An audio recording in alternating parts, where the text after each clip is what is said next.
सभी लोग तैयार हो जाओ जंतर मंतर के लिए, उसके बाद हम अपनी स्टेटहुड वापस लेंगे। ये कहना है एमएलए डोडा महराजुद्दीन मलिक का। आप तमाम लोग जानते हैं कि जिस तरीके से बयानबाजी करते हैं, जिस तरीके से वो काम करते हैं, उससे आप बावाकिफ़ हैं। 2 दिन पहले एनसी से उन्होंने अपनी सपोर्ट वापस ली, विड्रॉ करी, और इनका ये मानना और कहना था कि एनसी सरकार लोगों के काम नहीं कर रही है। जो उन्होंने वादे किए थे अपने मैनिफेस्टो में, मंशूर में, संकल्प पत्र में, वो तमाम वादे जो हैं लोगों के पूरे नहीं हुए हैं। इसको लेकर के जो है मैं अपनी सपोर्ट वापस लेता हूं। और इसी दौरान जो है जब यह मामला ख़त्म हो जाता है, उसके बाद ठीक 1 दिन बाद इन्होंने अपने ट्विटर यानी कि एक्स पे जाकर जो है ट्वीट करा, एक्स करा, और इसमें ये लिखा कि आप लोग तैयार हो जाओ, रेडी हो जाओ जंतर मंतर के लिए, जंतर मंतर चलने के लिए, यानी कि दिल्ली में जाना है और अपनी स्टेटहुड को जो है वापस लाना है।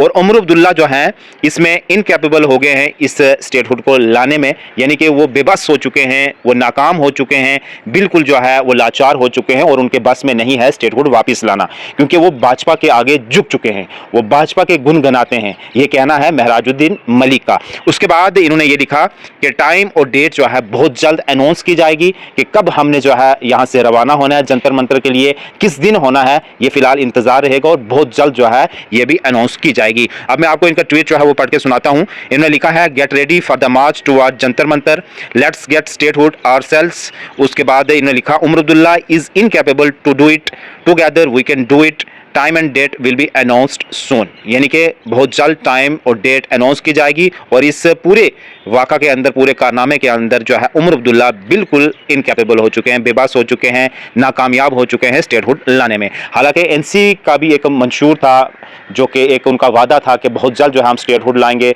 370 को लाएंगे। चलें, वो बात ख़त्म, जो कोर्ट ने फैसला दिया 370 ख़त्म, और तमाम उस कोर्ट की जजमेंट को लोगों ने एक्सेप्ट किया, उसको माना। लेकिन अब जो बात रही स्टेटहुड की, उसके बाद पहलगाम अटैक हो जाता है, बहुत सारे इंसिडेंट हो जाते हैं, फिर से जो है वो जो है मसला ठंडा हो जाता है। फिर आपने देखा कि जम्मू कश्मीर में किस तरीके से हालात बने, 2 देशों के बीच जो है वार भी हुई, हमारे हिंदुस्तान और पाकिस्तान देश के साथ ऑपरेशन सिंदूर चलाया गया, उसमें भी हम सक्सेसफुल हुए।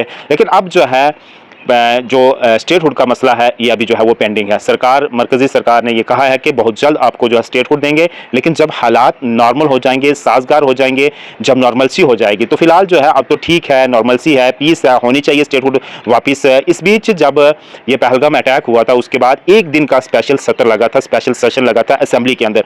उस दिन उमर अब्दुल्ला ने अपनी स्पीच में ये कहा था कि मैं अब किस मुंह से जो है वो सेंटर से स्टेटहुड मांगूं, किस मुंह से मांगो। हालात इस तरीके के हैं, हमारे 26 से ज़्यादा जो हैं लोग शहीद हुए हैं पहलगाम बेसरन वैली के अंदर। तो मेरा ये जो है अभी मुनासिब नहीं बनता कि मैं सेंटर से ये बोलूं कि मुझे स्टेटहुड जो है वो बहाल कर दो। तो इसी को लेकर के जो है जो महराजुद्दीन मलिक हैं, एमएलए डोडा हैं, उन्होंने अपनी सपोर्ट जो है एनसी से वापस ली, और ट्वीट करके ये बोला कि तैयार हो जाओ जंतर मंतर के चलने के लिए, वहाँ जाएंगे, बैठेंगे, धरना देंगे, अपनी स्टेट वापस लेंगे, और बहुत जल्द डेट और टाइम अनाउंस किया जाएगा। उसके बाद यहाँ से रवानगी जो है वो दिल्ली की ओर होगी। देखते हैं किस तरीके की जो है ये अब इनकी जो है स्ट्रेटजी होगी, या दिल्ली में वाकई में जंतर मंतर में बैठेंगे, और क्या मरकजी सरकार, हमारी जो यूनियन गवर्नमेंट है, क्या उनको इनके कहने से जो है वो स्टेटहुड बहाल कर देगी। कितना समय और लगेगा, फिलहाल देखने वाली बात होगी। लेकिन ये ट्वीट है, और इस ट्वीट में जो है एमएलए महराजुद्दीन मलिक ने ये साफ अल्फाजों में कह दिया है कि हम जंतर मंतर में जाएंगे, और आपकी सपोर्ट से, जनता की सपोर्ट से, जनता की ताकत से, और जनता जो है अपनी स्टेटहुड वापस खुद लाएगी। धन्यवाद।